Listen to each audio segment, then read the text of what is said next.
कोई नहीं रोक पाएगा आपको सक्सेस होने से। अगर आप सोच रहे हो कि आपको करना है तो जरूर कर जाओगे। और एक बार अगर आपने ट्रेनिंग ले ली है मुझसे तो मैं आपको गारंटी देता हूँ कि फ्यूचर में आपको कहीं भी किसी भी तरीके की एसडी से रिलेटेड तो कोई ट्रेनिंग लेने की बिल्कुल जरूरत नहीं। तो चलिए शुरू करते हैं। आज मैं आप लोगों को बताने वाला हूँ कि SAP SD क्या है और SAP SD में आप करियर कैसे बना सकते हो। आपने ट्रेनिंग बहुत सारी देखी होंगी, यूट्यूब पे बहुत सारे ऐसे डॉक्यूमेंट्स अवेलेबल है जिससे आपको एक आइडिया मिलता है कि SD के अंदर काम क्या करना होता है। ये कंपनी के अंदर मल्टीपल डोमेन्स अवेलेबल होते हैं। वो डोमेन कौन कौन से टाइप के हैं वो मैं आपको बताता हूँ। कंपनी के अंदर सेल्स डिपार्टमेंट होते हैं, मैन्युफैक्चरिंग डिपार्टमेंट होते हैं और मल्टीपल टाइप के ऐसे बहुत सारे डिपार्टमेंट होते हैं। उस डिपार्टमेंट के अंदर लोग होते हैं और वो अपना काम करते हैं। ये समझना बहुत जरूरी है जब आप कोई भी डॉक्यूमेंट पढ़ते हो SD का, या फिर आप यूट्यूब पे कोई भी ट्यूटोरियल या वीडियो देखते हो ट्रेनिंग का, तो आप समझ नहीं पाते हो कि आपको वहां करना क्या है। ओके, अब मैं आपको बताने वाला हूं एग्जैक्ट आपका काम क्या होगा SD के अंदर।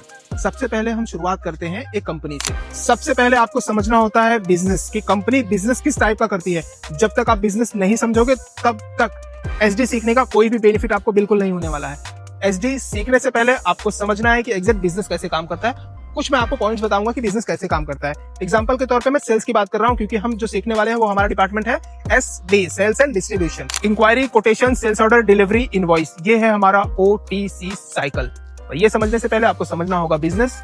आपको कंपनी का बिजनेस समझने के लिए उस डोमेन में जाना पड़ेगा। एग्जांपल के तौर पे अगर कोई कंपनी है, एग्जांपल फाइजर एक कंपनी है, पैनासोनिक एक कंपनी है, पार्ले-जी एक कंपनी है, LG एक कंपनी है। सबका डोमेन अलग अलग है। कोई फार्मा का है, कोई इलेक्ट्रॉनिक का है। एक कंपनी के अंदर मल्टीपल डिपार्टमेंट्स अवेलेबल होते हैं। वो डिपार्टमेंट क्या करते हैं, वो डिपार्टमेंट अपना अपना काम करते हैं। जैसे कि सेल्स डिपार्टमेंट सेल्स का काम करेगा, प्रोडक्शन डिपार्टमेंट ये देखेगा कि मैन्युफैक्चरिंग कैसे करनी है, प्रोडक्शन कैसे करना है, और जो स्टोर डिपार्टमेंट होता है वो देखता है कि उनके पास कितने स्टॉक्स अवेलेबल है। तो शुरुआत होती है डिपार्टमेंट से। कंपनी के अंदर मल्टीपल डिपार्टमेंट्स होते हैं जैसे कि sales department, manufacturing department, production department, multiple ऐसे डिपार्टमेंट होते हैं जिसमें कंपनी अपना काम करती है। लेकिन सच बात यह है कि ये सारे काम जो होते थे पेन, पेपर, बुक और नोट्स पे होते थे, राइट।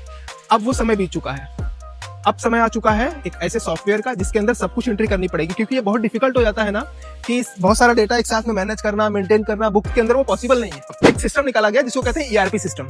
ERP सिस्टम मतलब enterprise resource planning. So as a SD consultant आपका काम क्या है, आपको उस कंपनी के अंदर जो सेल्स डिपार्टमेंट है उसकी सारी एक्टिविटीज को समझना कि वो डे टू डे लाइफ में क्या एक्टिविटी परफॉर्म कर रहे हैं। जैसे कि इंक्वायरी आती है, कोटेशन आता है, सेल्स ऑर्डर आता है, डिलीवरी आती है और इनवॉइस आता है। जो अभी मैंने आपको बताया है ना, ये है OTC साइकिल। कंपनी में जाना है, वहां के सारे सेल्स की एक्टिविटी को समझना है और समझने के बाद आपको उसको पेपर पे नोट डाउन करना है। सो आपको ये अंडरस्टैंडिंग आएगी कि वो कंपनी काम किस तरह से कर रही है। जिस तरीके की एक्टिविटी और रियल लाइफ में परफॉर्म कर रही होगी वैसे ही आपको सिस्टम में पुट करना होता है। तो ये इतना आसान नहीं है। सबसे पहले आपको बिजनेस समझना जरूरी है। जब तक आप किसी कंपनी का बिजनेस नहीं समझ सकते हो तब तक आप SD यानी SAP के अंदर कुछ भी करोगे उसका कोई सेंस नहीं होगा। और रियल में कंपनियों को कोई फर्क नहीं पड़ता है कि आप कैसे कर रहे हो और क्या कर रहे हो। उनका प्रॉब्लम है कुछ जिसको वो फेस कर रहे हैं और आप SAP का यूज करके उनको सोल्यूशन देने वाले हो। तो उनको सिर्फ फर्क पड़ता है सोल्यूशन से। आप कैसे कर रहे हो, आप क्या कर रहे हो, उनका उससे कोई लेना देना नहीं है। ठीक है, अब मैं आता हूँ पॉइंट पे। आपने समझ लिया उनका सारा बिजनेस। तो सेल्स की जितनी भी एक्टिविटी है आप उसको SAP के अंदर कॉन्फ़िगर करोगे। आप कॉन्फ़िगर कैसे करोगे, सबसे पहले आपको पता होना चाहिए जो हमारा स्टैंडर्ड सिस्टम है वो कैसा है। जब तक आपको स्टैंडर्ड सिस्टम की समझ नहीं होगी तब तक आप रियल लाइफ में इंप्लीमेंट बिल्कुल भी नहीं कर पाओगे और ये बहुत डिफिकल्ट हो जाता है समझना। सबसे इंपॉर्टेंट काम है बिजनेस समझना, उसके बाद हमारा इंपॉर्टेंट काम है स्टैंडर्ड सिस्टम को समझना। अब हम समझ रहे थे कि किस तरीके से हम एक्टिविटी परफॉर्म करने वाले हैं SD के अंदर। आपने समझ लिया सारा बिजनेस, आपने स्टैंडर्ड सिस्टम समझ लिया। अब आएगी बात कॉन्फ़िगरेशन की। ओके, लेकिन स्टैंडर्ड सिस्टम के अंदर सारा उनका रिक्वायरमेंट फुलफिल हो जाए ऐसा बिल्कुल पॉसिबल नहीं है। तो उसके लिए हमें करना पड़ता है कस्टमाइजेशन। कस्टमाइजेशन के अंदर जरूरत पड़ती है ABAP टीम की। अगर कोई भी रिक्वायरमेंट ऐसी है जो स्टैंडर्ड सिस्टम में नहीं अवेलेबल है तो हमें उसका कस्टमाइजेशन करना पड़ता है, यानी नया डेवलपमेंट करना पड़ता है। एग्जांपल के तौर पे आपको एक छोटा सा एग्जांपल देता हूँ। अगर स्टैंडर्ड सिस्टम में एक फील्ड नहीं अवेलेबल है जो है ड्राइवर की, यानी क्लाइंट चाहता है कि ड्राइवर का नाम वो ऑर्डर बनाते समय ही ऐड कर दे। अगर वो नहीं अवेलेबल है तो उनको क्या करना पड़ेगा, ABAP टीम को बताना पड़ेगा। उनको मतलब मुझे, अगर मैं SD कंसल्टेंट हूँ तो मैं ABAP टीम को बताऊंगा, उनको रिक्वायरमेंट दूंगा और उनको FS दूंगा। ये एक नया वर्ड है जिसको आप याद रखना, भविष्य में आपको जरूरत पड़ने वाली है। Functional specification. हम उनको फंक्शनल स्पेसिफिकेशन देंगे और उसके बेस पे वो डेवलपमेंट करके वो फील्ड ला देंगे। कहाँ पे, स्क्रीन के ऊपर। वो इन्फॉर्मेशन हम पुट करेंगे और वो सीधा सेव होगा टेबल के अंदर। OTC यानी order to cash, first thing. अब दूसरी बात ये आती है क्या, enquiry, quotation, sales order, delivery और इनवॉइस, पूरा एसडी इस साइकिल के अंदर ही रन करता है। तो सेल्स ऑर्डर बनाते समय हम एक टी कोड यूज करते हैं, डिलीवरी बनाते समय हम एक टी कोड यूज करते हैं और इनवॉइस बनाते समय एक टी कोड यूज करते हैं। सो टी कोड मतलब ट्रांजेक्शन कोड। अगर आपको कोई भी ट्रांजेक्शन रन करना है तो उसके लिए आपको एक टी कोड की यूज करने की जरूरत पड़ती है। जैसे ही आप कमांड बार के अंदर टी कोड डालते हैं, टी कोड पुट करते हैं, वैसे ही आपके सामने वो स्क्रीन आ जाती है जिसकी हमें रिक्वायरमेंट होती है, राइट।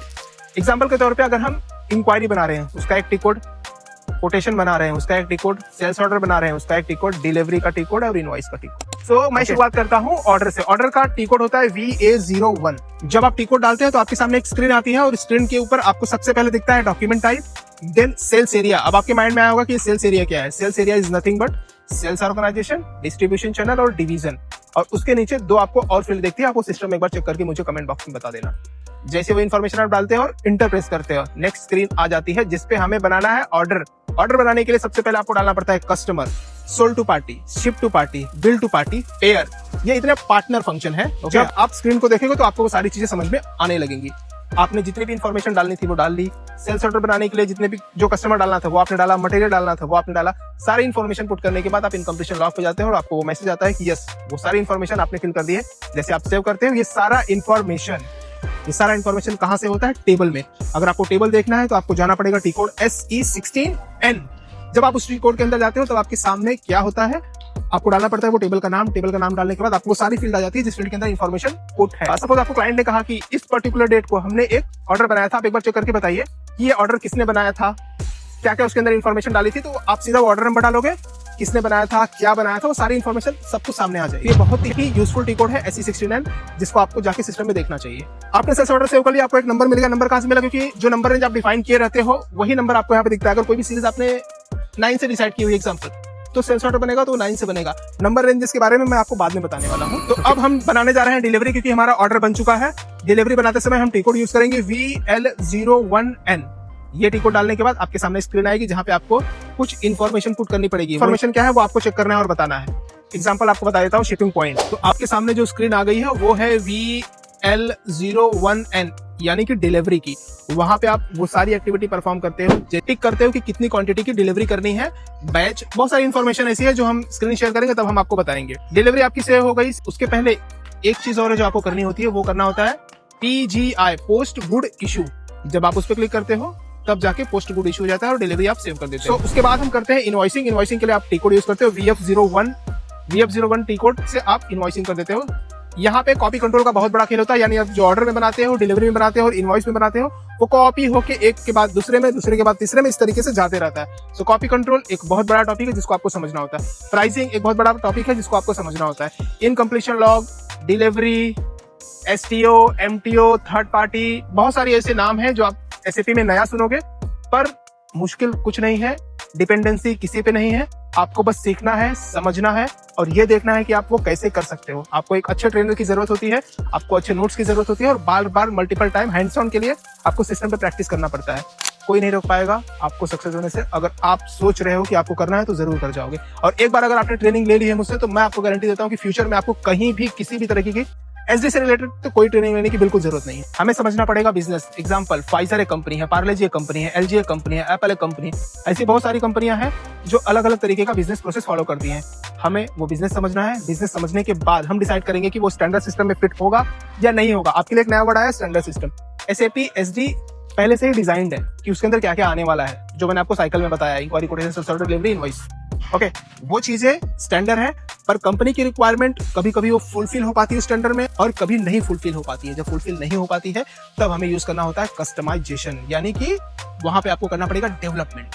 क्लाइंट का रिक्वायरमेंट लेना है, समझना है और देखना है कि वो सिस्टम में पॉसिबल है या नहीं है। अगर पॉसिबल है तो हम वो कर देंगे स्टैंडर्ड से, और अगर नहीं पॉसिबल है तो हम उसके लिए डेवलपमेंट यूज करने वाला, जो कि मैंने आपको बताया है। सारी इन्फॉर्मेशन जितनी भी आप एक्टिविटी परफॉर्म करते हो सेल्स के अंदर, वो सारी सेव होती है टेबल्स के अंदर। टेबल कहाँ पे होता है? SE16N, ये एक टी कोड है, वहीं पे सब कुछ सेव होता है। थोड़ा सा ऊपर से जा रहा होगा पर बिल्कुल चिंता मत करिए, बहुत ही आसान है। जब आप ट्रेनिंग लेना चालू करेंगे, जब आप सीखना चालू करेंगे, तो आपको सारी चीजें बहुत बेहतर तरीके से क्लियर होती जाएंगी। पर एक ओवरव्यू और एक कॉन्सेप्ट आप याद रखना कभी भी, कि डिफिकल्ट तो कुछ नहीं है, समझना है आपको जीरो से, स्क्रैच से। डिपेंड नहीं करता है कि आप किस डोमेन के हो, आप आईटी से हो या नहीं हो, आपने बीए किया है, बीकॉम किया है, बीएससी किया है या 12 फेल भी हो, कोई फर्क नहीं पड़ता है। नॉलेज है, स्किल है, वो सीखना है, दैट्स इट। इसके लिए किसी भी तरीके की ग्रेजुएशन की कोई जरूरत नहीं है। हाँ, अगर आप कंपनी में जॉब करने के लिए जाओगे तो आपसे कहेंगे कि क्या आपने ग्रेजुएशन किया हुआ है, वो आपसे जरूर पूछेंगे। बट अगर आपको नॉलेज लेना है उसके लिए आपको किसी भी डिग्री की बिल्कुल जरूरत नहीं है। मैं इस समय था कि हमने जितनी भी एक्टिविटी परफॉर्म की, टेबल में चला गया, टेबल में हम जाके देखेंगे क्या एक्टिविटी परफॉर्म हुई है। इनवॉइस प्रिंट होता है, इनवॉइस प्रिंट के ऊपर मल्टीपल आपको डेटा दिखते हैं। जो भी आप खुद भी कभी इनवॉइस देखे रहोगे ना, तो वहाँ पे बहुत सारी इन्फॉर्मेशन दिखती है। वो इन्फॉर्मेशन, वो फील्ड कहाँ से आती है, वो जो हमने enquiry, quotation, sales order, delivery, invoice सारी एक्टिविटी परफॉर्म की थी ना, उसी के अंदर वो फील्ड अलग अलग जगह पे अवेलेबल होती है। हमको उठा के लेके आना पड़ता है इनवॉइस पे, और ये काम करता है ABAP, अबैप पर। ABAP फुल फॉर्म है जिसको हम अबैप बोलते हैं। उसके बाद सारी इन्फॉर्मेशन वो आपको लेके आके देता है, और उसके लिए हमें देना पड़ता है FS, फंक्शनल स्पेसिफिकेशन। ओके, बहुत आसान है SD, बिल्कुल चिंता करने की जरूरत नहीं है। सबसे आसान मॉड्यूल यही है। अगर आप सीखने जाओगे 3 महीने 90 डेज के अंदर, रोजाना आपको 6 घंटे देने हैं, 5 से 6 घंटे, और हैंड्स ऑन एक्सपीरियंस के लिए आपको यूज करना है सर्वर पे आप प्रैक्टिस करो, कैसे क्या क्या हो रहा है, रोज प्रैक्टिस करो, रोज 6 घंटे प्रैक्टिस करो। 90 डेज के अंदर सब कुछ कंप्लीट हो नहीं। Thank you so much.